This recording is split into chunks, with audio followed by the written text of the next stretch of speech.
Okay, well, that was unexpected. I really was not expecting that my little video ranting about the current fight between Disney and Shag was actually going to blow up for some reason 2 days after I posted it.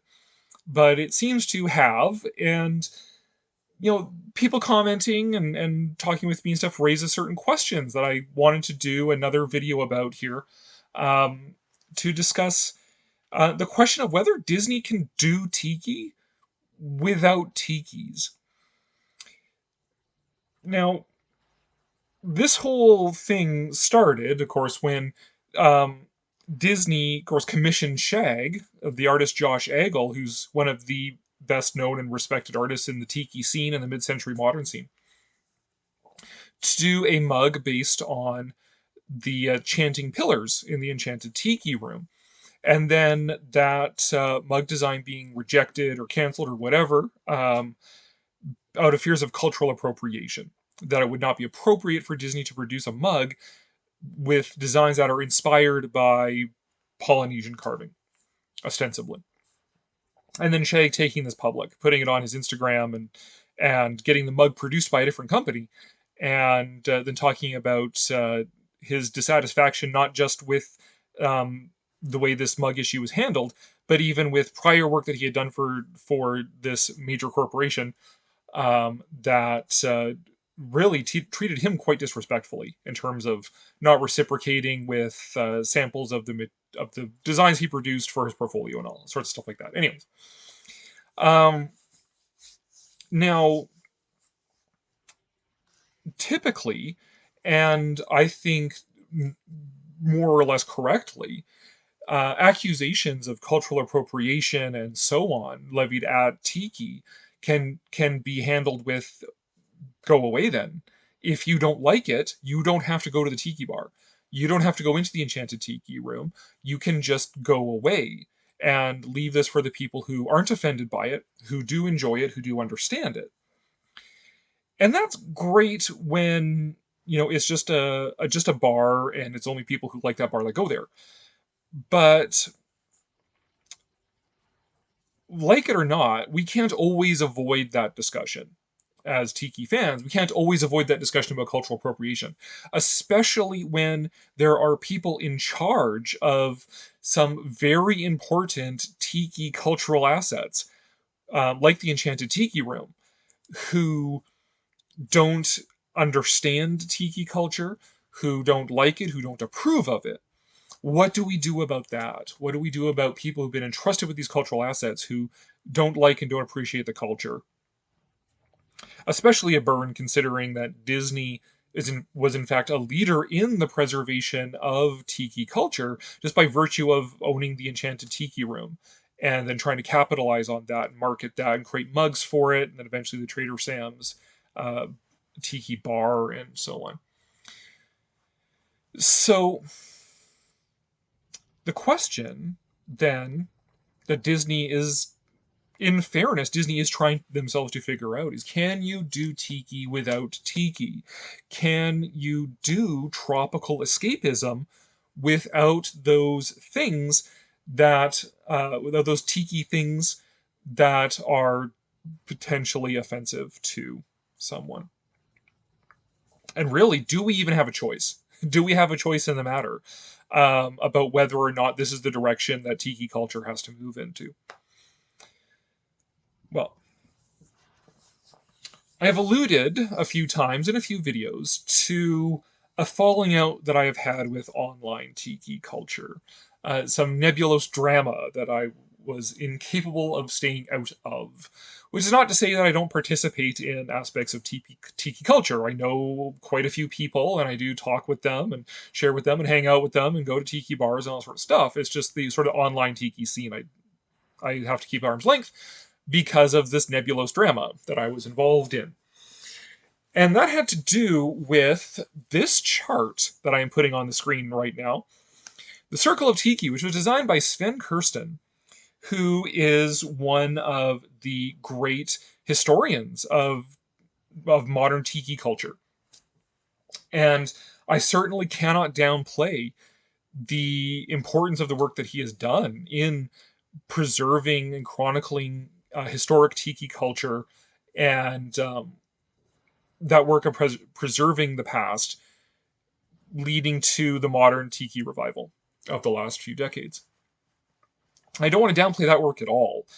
Um, I own several of his books, you know, um, but this particular chart I publicly disagreed with, and that was the big no. Don't you're not allowed to do that in online tiki scene.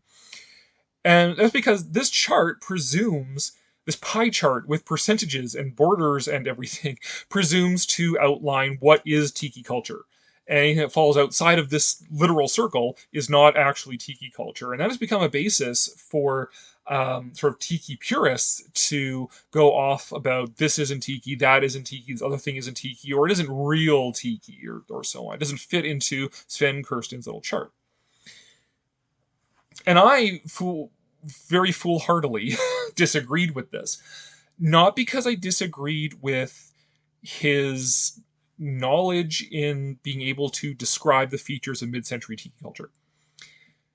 But I disagree with this because this isn't how culture works. No culture works like this. No culture works as like a pie chart with percentages. Like you could apply this to any other culture and see how nonsensical it is. What is Canadian culture? What is the Circle of Canada? All right, it's 12% maple syrup and 25% hockey. And if you have too much or too little maple syrup, then it's not real Canadian culture. Like it's no culture actually works this way. And so brashly, being an educator, a museum educator, where I literally teach about culture. I literally taught for like 25 years. I taught kids and adult visitors about culture and art and history and aspects of different cultures, and literally teaching this stuff. So foolhardily, I proposed an alternate model of what a culture is, which is this idea that I've articulated before, that cultures don't have borders. They don't have a circle with like a pie chart with percentages. They have a core. They have a core of practices and traditions and beliefs and a shared history that sort of describe, that act out the sort of the bulk, the core of that culture. But then as you go further out from that core, that's where you get that diffusion into other things. And that is where you get those crossover aspects, and you get creativity and originality. You get something new coming from those diffuse edges away from that core. And both are important because the core keeps things grounded as to what the culture is. And the edges are where you get creativity and originality and new things happening. And it keeps things vibrant. And eventually those things on the edges might get incorporated into the core of things.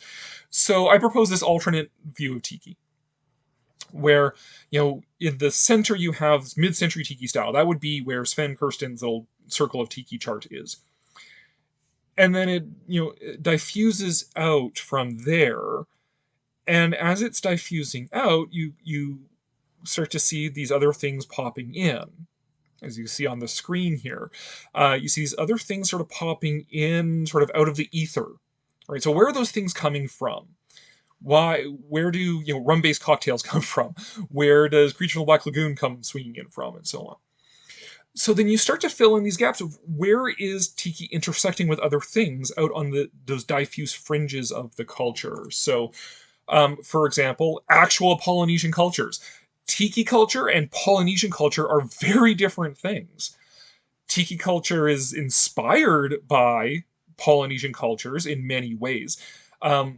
Tiki it's not a representation. And this is where I would insist that Tiki is not actually cultural appropriation, is that Tiki is not a representation of actual Polynesian cultures. Tiki is an encounter with actual Polynesian cultures.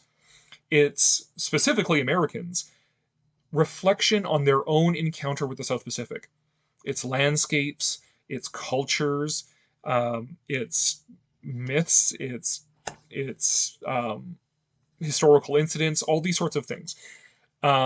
Tiki is a reflection. It's Americans reflecting on their own experience of the South Pacific, which includes that interaction with actual Polynesian cultures. So actual Polynesian cultures are a different thing entirely. But it does overlap with Tiki, right? You get some of that um, Polynesian inspired art. That's where the Polynesian inspired art comes from. And that's the thing that Disney was like, whoa, with the Shag's mug there. Or on the other end, well, there's mid century modern. There's what else Americans were doing in the mid 20th century. The lounge culture and Las Vegas and Palm Springs and California and that sort of thing. And that's actually the bulk of Shag's art is in mid century modern. And that overlaps with Tiki because those were contemporaneous sort of cultural movements, Tiki and mid century modern style. Um, and lounge culture and so on, and that those overlapped and diffused into each other. And that, I mean, you see that most vividly in Shag's art, where it's that combination of the mid-century modern and tiki and so on. You see mid-century concepts, A-frame buildings and so on, rendered in sort of tribal tiki, quote unquote primitive, referring to the artistic style. Um, and we can keep going, filling in some more gaps here. You have tiki overlapping with nautical style. Like nautical style is its own thing. You know, your buoys and lighthouses and ship's wheels and that sort of thing. But it overlaps with tiki. You get a lot of those same artifacts crossing over with tiki, or rockabilly, sort of the more edgy mid-century stuff, right? So the rockabilly music and the hot rods and the pinup girls and that sort of thing. It does have its crossing over with mid-century modern and with tiki as well, or Asia as well. You get Asian and then diffusing into like tropical, tribal, and exotic aesthetics. And a lot of that overlaps with tiki. I mean, a lot of tiki restaurants serve Chinese food as part of that general sort of diffuse overlapping of tribal and exotic and quote unquote Oriental or Asian and tiki aesthetics, so on. And then, of course, the last thing we want to bring in here is Disney and even monster movies as well, forming their own thing. The monster movies overlapping, you get some Godzilla's Island phase, Creature in the Black Lagoon. And in Disney, you get things like the Enchanted Tiki Room, Polynesian Village Resort, the Jungle Cruise, even 20,000 Leagues Under the Sea. In my video about that, I talked about the future of 20,000 Leagues as a sort of an IP under Disney's ownership might be with emphasizing the tiki aspects of it, the South Pacific, the island adventure, and so on. So that was my own reaction to sort of Sven Kirsten's sort of prescriptive chart of tiki is this and nothing else, and nothing more, and nothing outside it. It was like, that's not how actual cultures work. Actual cultures, they have a core of traditions and practices and worldviews and so on, but those diffuse out, and where they diffuse out, they overlap with other things, and those incorporate into the culture in a broader sense, and you end up getting a picture more like this one that I made here. And I think that matters for this discussion. Why I'm talking about all this is that when you see tiki as having a core rather than having borders, that affords you more flexibility and adaptability. And that is where tiki can work within sort of modern cultural strictures, where whether or not we think tiki is cultural appropriation, other people do. And people in charge of important historical tiki assets, like the Enchanted Tiki Room, apparently see it that way. So if tiki is going to survive, it needs to be flexible and it needs to be adaptable, while still staying true to the core of what those beliefs and traditions and practices and worldviews are. That that tropical exoticism really is what it's about, right? So, questions: can you do what a tiki bar does without the tikis? And again, this is not a slight against Sven Kirsten. We've had our encounters, and um, you know, I don't bear him any personal ill will. I just happen to disagree with how he understands concepts of culture. Um, he's very obsessed with categorizing different types of bars. And if a bar doesn't have enough percentage of tikis, then it's a bamboo bar or it's a fern bar or something like that. Which to me is like, okay, if you're really into sort of a genealogy, like creating a cladogram of different types of bars. But for me, the overarching question is, does this thing hit the same notes that Tiki does? Is this appealing to that same sense of tropical exoticism and escapism that Tiki does? And if it's doing all the same things that Tiki does, isn't it Tiki? Even if it doesn't have technically Tiki statues in it, which, again, that's even like, how do you judge that? Because technically speaking, Tiki is a very specific thing. It's not every kind of Polynesian statue is a Tiki, right? Tiki specifically refers to images of the first man in only certain Polynesian cultures. It's a different word, different concept in other Polynesian cultures. Um, you know, can you have a bamboo bar with bamboo and thatch and palm trees and everything that looks like a tiki bar, just without the tikis? Can you actually do that? Well, yeah, you can, and it appeals to the same exact sensibilities that make tiki appealing in the exact same ways.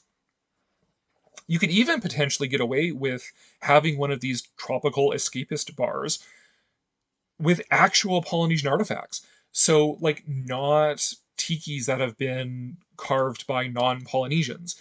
Um, you know, more cartoonish or cheesy. Sometimes if they're really bad, they're called clown tikis.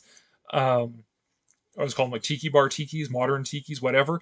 Um, these non-Polynesian statues that are Polynesian inspired, which is also what the Enchanted Tiki room is mostly made of. Those are not authentic Polynesian sculptures in the Enchanted Tiki room. Those are the art of Raleigh Crump, specifically the Imagineer Raleigh Crump. So you could have a bar that's not technically a tiki bar, that has the bamboo and the thatch and the Caribbean drinks and the South American birds and actual Polynesian artifacts in there. And it's doing the same thing as a tiki bar. Does that solve the same problems? Maybe not. Does it create new problems as well with how do you create a bar out of this sort of same thing? Because you're technically doing the same thing, you just don't have the tiki statues in it. Well, okay. Have you really resolved the problems there? And that's the problem that comes with tiki merchandise, specifically tiki mugs. Can you do a recognizably tiki merchandise, tiki mugs, tiki sculptures, whatever, that aren't tiki?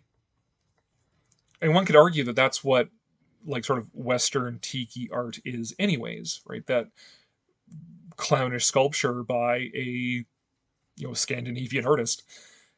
It is Polynesian inspired, but it's not Polynesian, so technically it's not tiki, right? But it's close enough that it can be considered by people who don't know and who don't understand and aren't prepared to try to, can be seen as something insulting rather than as something honoring tiki or a genuine artistic expression inspired by tiki. Now, to its credit, I will say that despite this controversy between Disney and Shag, Disney apparently has been trying to go in that direction of how do you capitalize on tiki without doing tikis. And far more of their mugs lately have been more Disney inspired or sort of like tribal carving inspired versions of Disney things.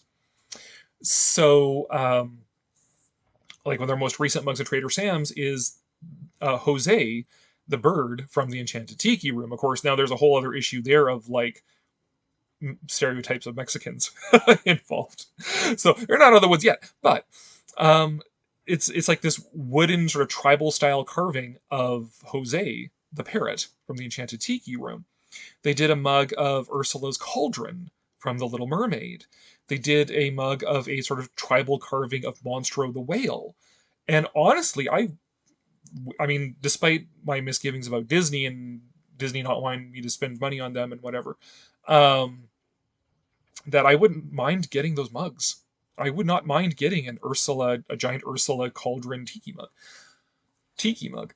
I wouldn't mind getting the Monster of the Whale mug. In fact, I asked a friend to pick one up for me, and maybe he forgot. I don't know. Or maybe he went rogue and kept it for himself. I don't know. One of my favorite mugs in my collection is exactly that. It's the first edition Nautilus mug from Trader Sam's Grotto, which is the outlet of Trader Sam's at the Polynesian Resort in Walt Disney World. Because Walt Disney World had the 20,000 Leagues Under the Sea ride there, um, their Trader Sam's has a lot of references to the 20,000 Leagues Under the Sea. So what I was talking about when I said that, the future for 20,000 Leagues as an IP might be in tiki and tropical escapism. And so this mug is like a tribal islander carving of the Nautilus, which is perfect, and I love it. It's a perfect crossover for me of my interest in tiki and my interest in Jules Verne, 20,000 Leagues Under the Sea, and Victorian science fiction. So one of my favorite mugs here. In fact, probably the one that, if my house was burning down, I would try and save, would be this mug right here. Or this bowl. This thing's huge. And I mean, other of my favorite mugs are not even technically tiki mugs. Right? Here's first edition of the what used to be called the Shrunken Zombie Head at the Trader Sam's Grotto as well. No longer called that, just called the zombie, because that's what is served in it, is the zombie drink. Um, I'm not exactly sure why they changed it. They've also taken out some other references to shrunken heads um, throughout Disney parks. Not exactly sure who they're worried about offending, because like, is head shrinking a cultural practice that should be respected? And I say that as somebody who has seen an actual shrunken head, because the museum I used to work at had actual shrunken heads. They weren't on display for reasons of cultural sensitivity, but I have actually seen real shrunken heads. Um, but I love this mug because it's that you got that zombie shrunken head thing going on, but also the design is very clearly inspired by the ghosts in the Haunted Mansion. It's very sculpted very much like many of the animatronics in the Haunted Mansion. So it's kind of got that a fun sort of Easter egg crossover thing going on there, and not technically a tiki mug. Zombies don't even have anything to do with tiki. That's a Caribbean thing, right? Speaking of shrunken heads, here's another one of that I love. This is from the what's it, Deadhead Rum. This is their tiki mug, which is just a mug version of their bottle, which is just a giant like shrunken head sort of thing. So yeah, I mean these are perfectly fine tiki mugs, and I love. Actually, I have a surprising number of shrunken heads. Weirdly enough, I also I love mermaid mugs. Mermaids are a big thing for me. Um, that fantasy element with the mermaid mugs. Um, coconut mugs, like all sorts of different types of mugs you can do that are recognizable as tiki mugs that would fit perfectly fine in the aesthetics of a tiki bar. You could have those on the table and it would look perfectly fine. Um, that aren't technically, excuse me, geez, that aren't technically tiki mugs because they're not representations of Polynesian carvings or Polynesian inspired carvings. So you can do it and have it still appeal to that same exoticism. So I mean, this whole thing between Disney and Shag, and I very clearly came out sort of on which side I'm on, um, in my previous video that blew up for some reason.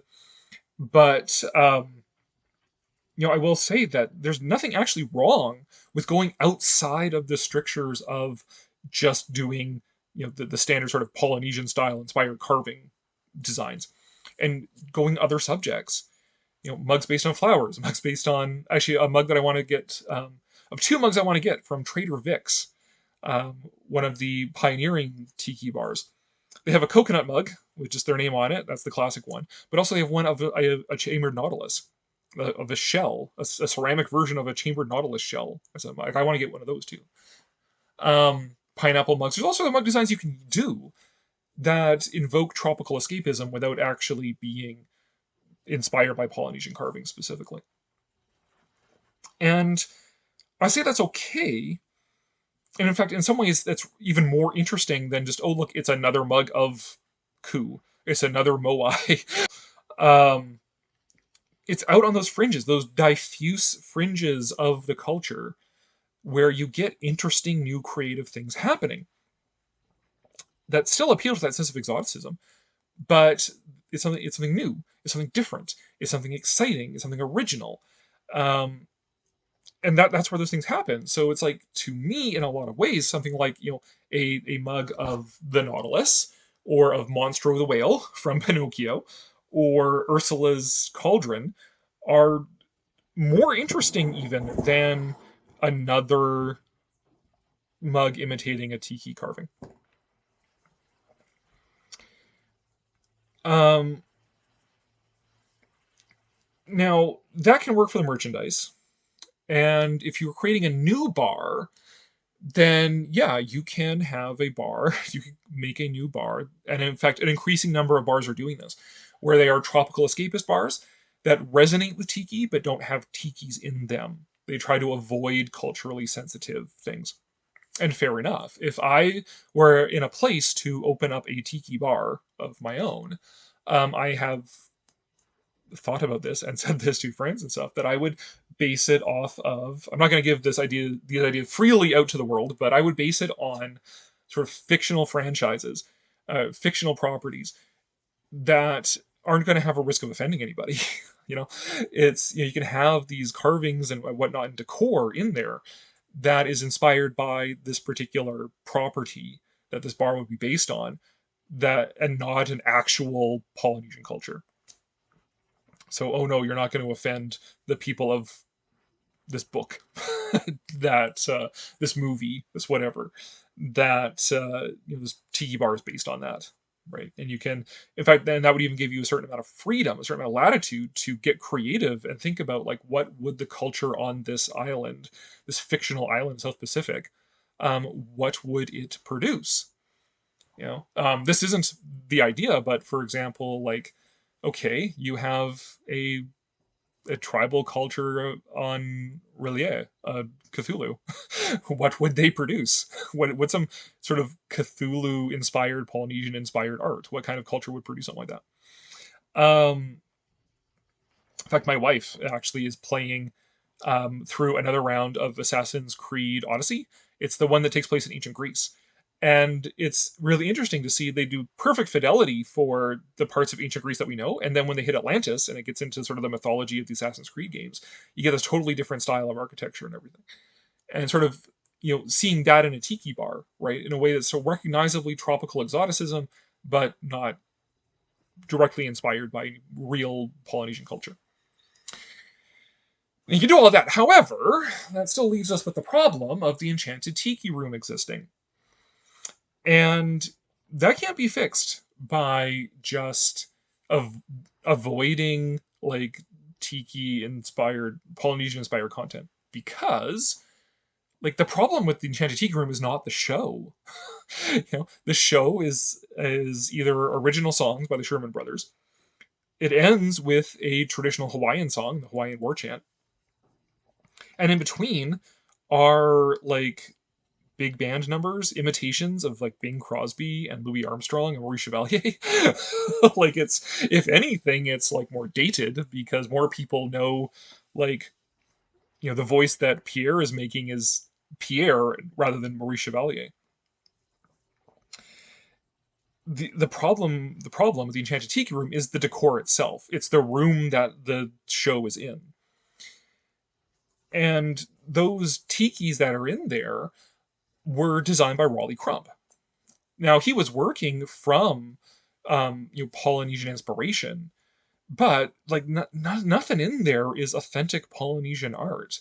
Everything in there, except maybe a few decorative flourishes, um, like, everything in there is designed by Raleigh Crump. It's original work of Polynesian inspired mid-century American art. And that's what makes me afraid for the Enchanted Tiki Room. It makes me afraid for the Enchanted Tiki Room. It makes me afraid for Raleigh Crump's art as well. Because modern Disney really, it does not respect the work of the great masters, the nine old men, and so on. They've been steadily working at taking out the things created by people like Mark Davis and Raleigh Crump. so on. Because the people who are in charge of Disney right now have no respect for that work. And that's what makes me concerned. So, it's like, can Disney market Tiki without the Tiki? Yes, it is possible. I think it is possible. I What all this discussion has been about has been, how do you do Tiki without Tiki? But eventually the rubber hits the road there with the Enchanted Tiki Room itself, and you can't really do anything with that. And so you get rid of it, which, I mean, as I sort of said in my last video, I don't want Disney to do that. I want Disney to respect it. I want Disney to respect the Enchanted Tiki Room, respect the work of Imagineers like Raleigh Crump, and to defend themselves, so that when somebody says that's cultural appropriation, Disney can go, no, it isn't. This is why. And we stand behind the work of our artists who were inspired by the beauty and wonder of Polynesian cultures and so on. In the context of where things were, 60 years ago. That's what I want Disney to do. But if Disney's not going to do that, then that's where I said, rip the Band-Aid off and just get rid of it then.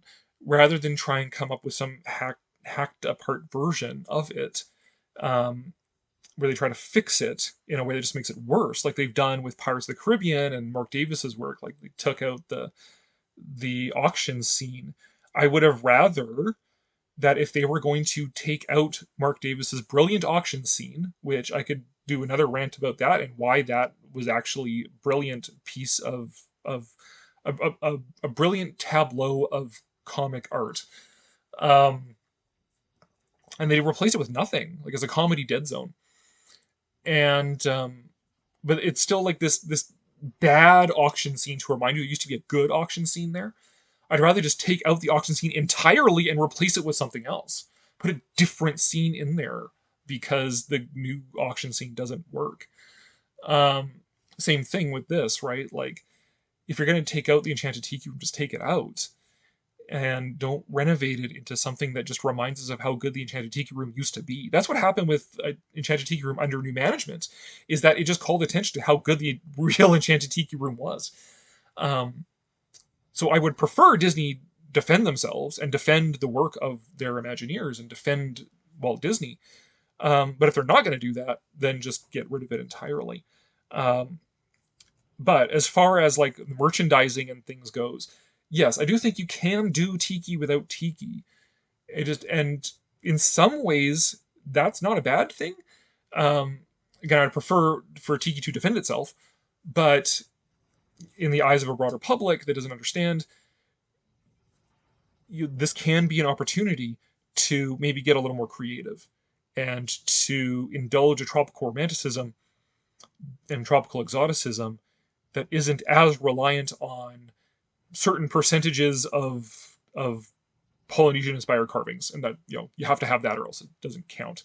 There might be room for it to grow beyond that, and simply out of necessity, because whether we like it or not, other people are going to see it as something that are going to see it as cultural appropriation, see it as something inappropriate.